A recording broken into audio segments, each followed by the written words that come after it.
ಹುಳಿ ಅವಲಕ್ಕಿ ಮಾಡೋದಕ್ಕೆ ಏನೇನು ಐಟಮ್ಸ್ ಬೇಕು ಅಂತ ತೋರಿಸ್ತೀನಿ. ಇದು ಒಂದು 1/4 kg ಜಾಸ್ತಿ ಇದೆ. ಇದನ್ನು ತರಿಯಾಗಿ ಮಾಡ್ಕೊಂಡ್ಬಿಟ್ಟು ಮಿಕ್ಸಿಗೆ ಹಾಕ್ಕೊಂಡು ತರಿಯಾಗಿ ಮಾಡಿಕೊಂಡು ಹುಣ್ಸೆಹಣ್ಣು ರಸ ಮತ್ತು ಉಪ್ಪು ಸಾಂಬಾರು ಪುಡಿ ಹಾಕಿ ನೆನೆಸಿಟ್ಟಿದ್ದೀನಿ.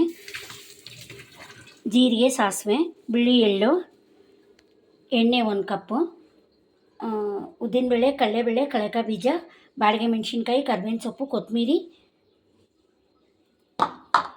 ತೆಂಗಿನ ತುರಿ ಮತ್ತು ಇಂಗು ಇಷ್ಟು. ಇವಾಗ ಒಗ್ಗರಣೆಗೆ ಬಾಣಲಿ ಇಟ್ಟಿದ್ದೀನಿ. ಬಾಣಲಿ ಬಿಸಿಯಾಗಿದೆ. 1 ಕಪ್ ಆಯಿಲ್ ಹಾಕ್ಕೊಳ್ತಾ ಇದ್ದೀನಿ. ಆಯಿಲ್ ಬಿಸಿ ಆಗ್ತಿದ್ದಂಗೆ ಮೇಲೆ ಸಾಸಿವೆ ಮತ್ತು ಜೀರಿಗೆ ಹಾಕ್ಕೊಳ್ಬೇಕು.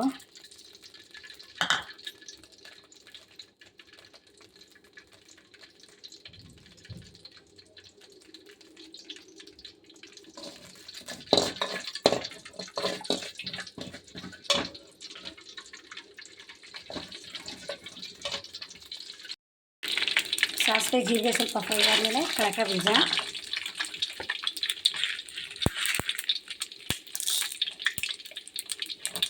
2 ನಿಮಿಷ ಸ್ವಲ್ಪ ಫ್ರೈ ಮಾಡ್ಕೊಳ್ಳಿ.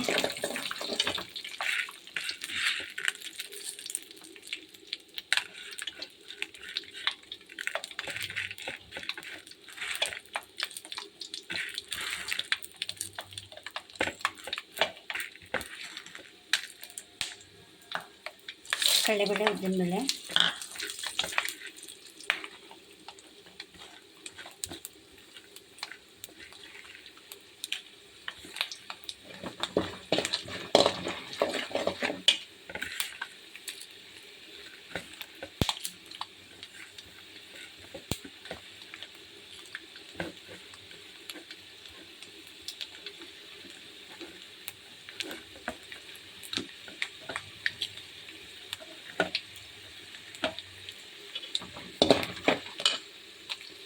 ಕರ್ಬೇವಿನ ಸೊಪ್ಪು, ಬಾಡಿಗೆ ಮೆಣಸಿನ್ಕಾಯಿ.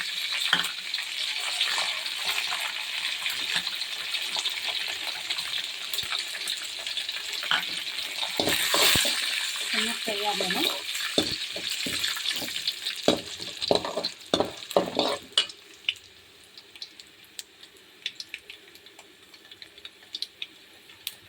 ಏನು ಕಲಿಸ್ಕೊಂಡಿರ್ತೀವಲ್ಲ ಅವಲಕ್ಕಿನ ಹಾಕ್ಕೊಳ್ಬೇಕು.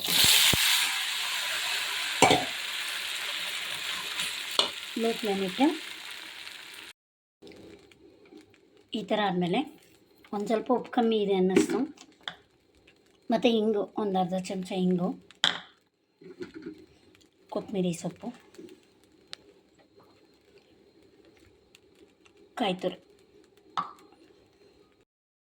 ಹುಳಿ ಅವಲಕ್ಕಿ ರೆಡಿ. ಇದ್ರ ಜೊತೆ ಬೇಕಾದರೆ ಮೊಸರು ಜೊತೆ ತಿಂದ್ಕೊಳ್ಬೋದು. ಇದನ್ನು 2 ಡೇಸ್ವರೆಗೂ ಫ್ರಿಜ್ಜಲ್ಲಿ ಸ್ಟೋರ್ ಮಾಡಿ